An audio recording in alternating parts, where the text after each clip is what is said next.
Shalom, selamat berjumpa kembali dengan Renungan Sore Gembala hari ini. Mari kita buka hati kita untuk taburan firman Tuhan. Bapa, ucapan syukur dan terima kasih kami naikkan kepadamu.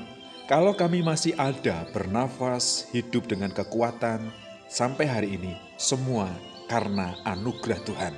Oleh karena itu kami bersyukur dan berterima kasih kepadamu. Saat ini kami akan kembali mendengar, membaca, dan merenungkan firman Tuhan. Biarlah firman Tuhan ini menjadi sumber kekuatan, sumber cahaya terang dalam setiap langkah kaki kami selanjutnya.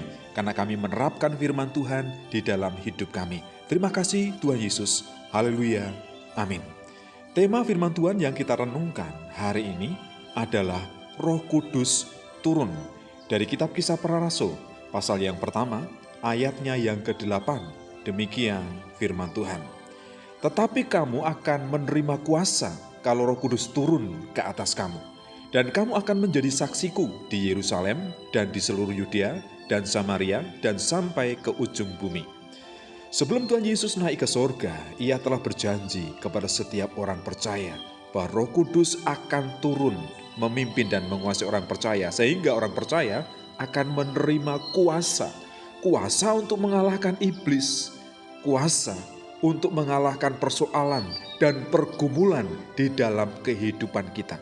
Jadi jaminan kemenangan itu diberikan kepada kita, kepada saya dan saudara yang mau membuka hati kita untuk menerima kuasa Roh Kudus, untuk memberikan hati kita Roh Kudus diam, memimpin, menguasai, dan juga mengarahkan kita pada tujuan yang benar sesuai dengan kehendak Tuhan, seperti dengan rencana Tuhan.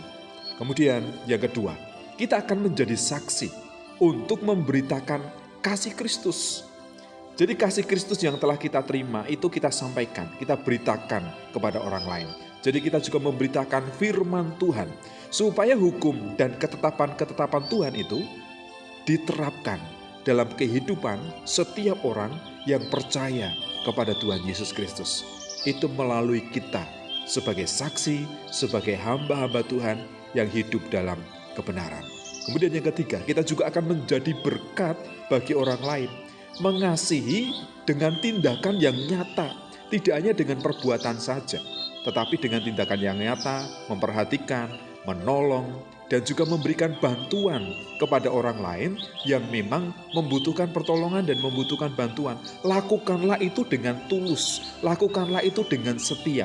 Karena Tuhan sendiri akan memperhatikan, memperhitungkan, dan sanggup mengembalikan berlipat kali ganda kepada kita. Jangan harap orang lain yang kita tolong itu membalas kepada kita, tapi lakukanlah dengan tulus. Tuhan sendiri yang akan memberkati kita. Dengan demikian kita menjadi berkat bagi orang lain. Jadi apa yang harus kita lakukan?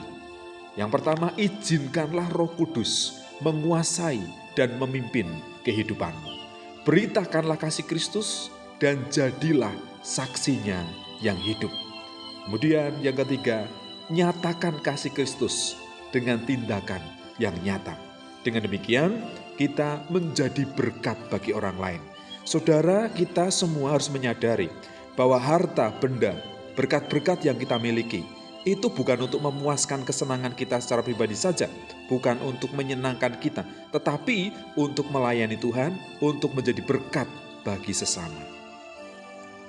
Saat Roh Kudus turun, kita akan menerima kuasa dan menjadi saksi untuk seluruh dunia. Terima kasih ketika engkau naik ke sorga, engkau berjanji Roh Kudus akan turun supaya kami menerima kuasa. Dan dengan kuasa itu kami bisa menjadi saksi bagi kemuliaan nama Tuhan. Kami memberitakan kasih Kristus, kami memberitakan firman Tuhan dengan penuh keberanian.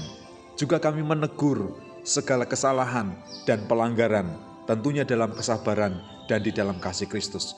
Dan kami percaya kalau kami menerima Roh Kudus, hidup kami ini akan menjadi berkat bagi orang lain. Karena akan muncul kesadaran dalam hidup kami bahwa segala berkat yang kami terima itu adalah anugerah Tuhan, bukan untuk kepuasan, bukan untuk kesenangan kami secara pribadi. Tetapi Tuhan menghendaki semua yang kami miliki adalah untuk melayani Tuhan, untuk mempermuliakan nama Tuhan, dan juga menjadi berkat bagi orang lain. Karena kami percaya di dalam Tuhan, ketika kami menabur, kami juga akan menuai kalau kami tidak menjadi lelah. Oleh karena itu Tuhan, berikan kami kekuatan, berikan kami kemampuan, bukan hanya untuk mendengar dan merenungkan firman Tuhan saja, tetapi menjadi pelaku-pelaku dari kebenaran firman Tuhan. Sehingga kami menjadi saksi yang hidup, menjadi hamba yang setia, dan juga menjadi berkat bagi seluruh dunia, dimanapun kami berada. Terima kasih Tuhan atas pengajaran, kebenaran firman Tuhan yang kami dengar saat ini. Di dalam nama Tuhan kami Yesus Kristus. Haleluya. Amin.